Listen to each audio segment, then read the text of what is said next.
Oke, assalamualaikum warahmatullahi wabarakatuh. Perkenalkan, nama saya Cindy Aulia dengan NIM 123470012. Di sini saya akan mempresentasikan tugas tata kelola das saya.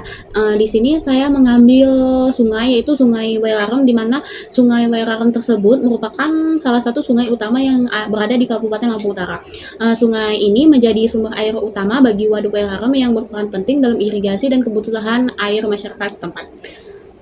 Terus itu di sini tuh ada fungsi dan manfaat. Yang pertama itu sebagai irigasi. Waduk Wairarem mengaliri lahan pertanian di daerah transmigrasi Waiabung seluas kurang lebihnya itu kayak sekitar 22.000 hektar. Nah, yang kedua itu sebagai pengendalian banjir, di mana sungai atau waduk ini berfungsi mengatur debit air untuk mencegah banjir di musim hujan. Terus yang ketiga itu kayak sebagai sumber air bersih, di mana air tersebut menyediakan air untuk kebutuhan rumah tangga dan pertanian masyarakat sekitar. Permasalahan utama itu yang berada di Sungai Wairarem, yang pertama itu ada erosi dan sedimen, di mana pembukaan hutan dan penambahan lahan di daerah tangkapan hujan menyebabkan erosi tanah. Ya, terus itu kan angkutan tanah tersebut menjadi sedimen dan pengendapan di waduk. Jadi kayak sedimen tersebut tuh kayak mengendap gitu. Terus yang kedua tuh kayak fluktuasi debit air, di mana perubahan tata guna lahan menyebabkan debit air sungai tidak stabil, berpotensi menyebabkan banjir dan kekeringan. Terus yang ketiga itu ada banjir, di mana intensitas hujan yang tinggi menyebabkan luapan sungai yang berdampak pada pemukiman seperti yang terjadi di Kali Pasir dan Pasar Lama yang berada di Kota Bumi. Terus bendungan Wairarem tersebut sudah berusia tua, kurang lebihnya itu kayak sekitar 37 tahun, sehingga rawan rembes atau kayak jebol gitu. Jadi jika dikelola dengan baik itu bakal kayak bisa bertahan, tapi kalau dia tidak dikelola dengan baik itu irigasinya itu bisa jebol dan membuat banjir di sekitar lingkungan tersebut. Terus menurut saya tuh kayak upaya penanggulangannya tuh yang bisa kita lakuin, yang pertama itu kayak kita itu kayak cek dam.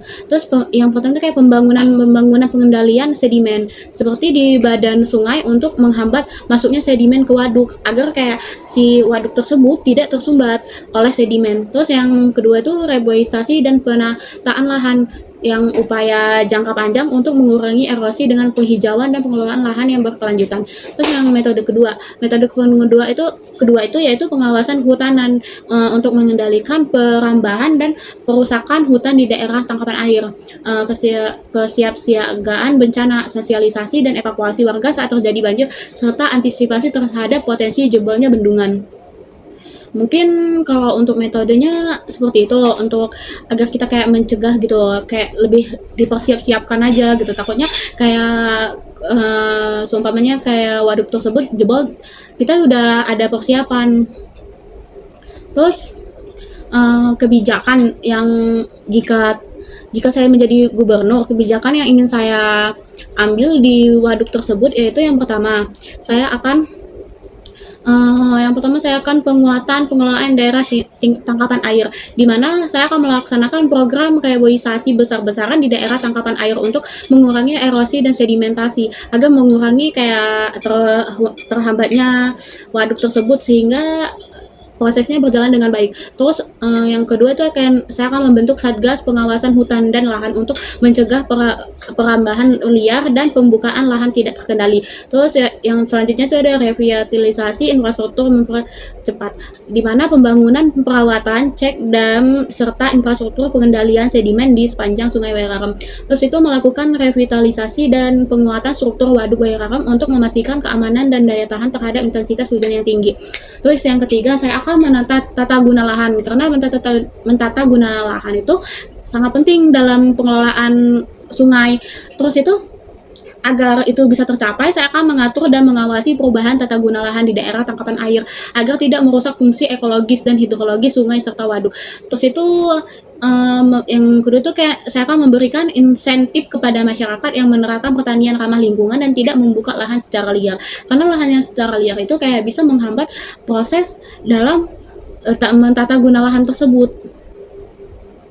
Terus Yang keempat itu ada penguatan sistem peringatan dini dan persiapsiagaan bencana, di mana pengembangan sistem peringatan dini banjir dan pelatihan evakuasi bagi masyarakat di bantaran sungai dan sekitar waduk. Terus menyediakan jalur evakuasi dan tempat pengungsian yang layak bagi warga yang terdampak banjir, semisal dia apa sih bendungan tersebut tuh jebol. Jadi kita sudah menyiapkan atau kita udah siap siaga gitu. Jadi kita udah antisipasi sejak dini. Jadi udah gimana ya?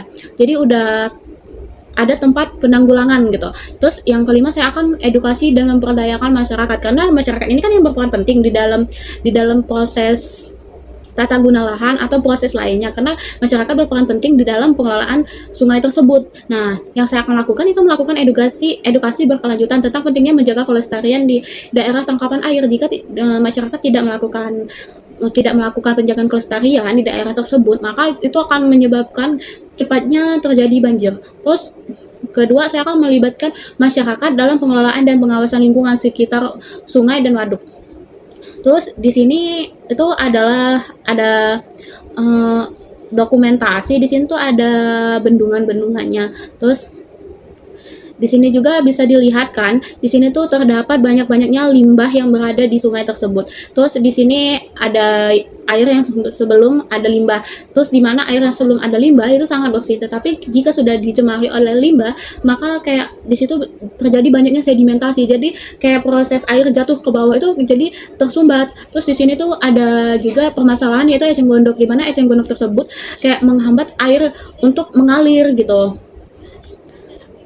Terus dari hasil pembahasan saya yang dapat saya simpulkan yaitu di mana Sungai Wararem sangatlah vital bagi Lampung Utara. Namun menghadapi tantangan serius berupa erosi, sedimentasi, banjir, dan usia infrastruktur, kebijakan terpadu yang menitik beratkan pada pelestarian lingkungan, penguatan infrastruktur, serta memperdayakan masyarakat adalah kunci untuk menjaga keberlanjutan fungsi sungai dan waduk Wararem di masa depan.